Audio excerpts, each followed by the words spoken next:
One night, the police came into our home. They kicked open the doors and they broke the windows.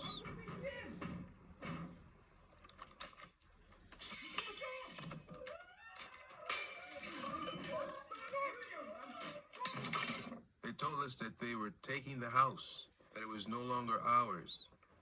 After that incident, I became an angry person. I was angry, and I told myself that I would do anything to find justice and freedom.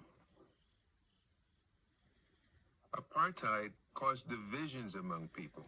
For example, there was education meant for white people and education meant for black people. The education for black people was of a very low standard. When the government made a budget, most of that money was going to white people. Even in the classrooms, the black students' classrooms were overcrowded compared to the white students' classrooms.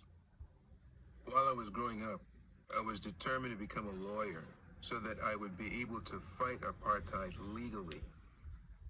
After that cruel incident and that harsh treatment, my view changed immediately. And I wanted an immediate solution that would help us find peace, find freedom, and find justice. I went on to join a political organization. I agreed to cross the border where I was being trained in the military. The political organization made me a military commander of soldiers that were fighting for freedom.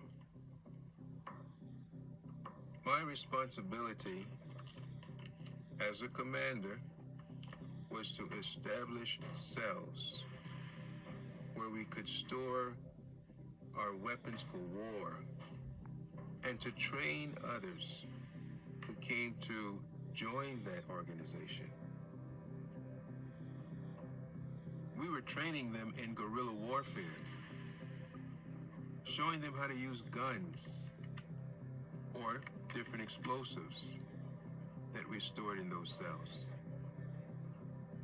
I was a very cruel person who did not respect anyone, who was not afraid of anything. I was not happy because I expected that as one organization we would be united because we had the same purpose. In my experience, there was hatred, there was prejudice, there was quarreling. My wife was already one of Jehovah's Witnesses. We agreed that she should find someone who would teach me about the Bible. A sister came and started telling me about the good news of God's kingdom. But things turned sour when she said that this kingdom of God will crush all these other kingdoms, including my political organization.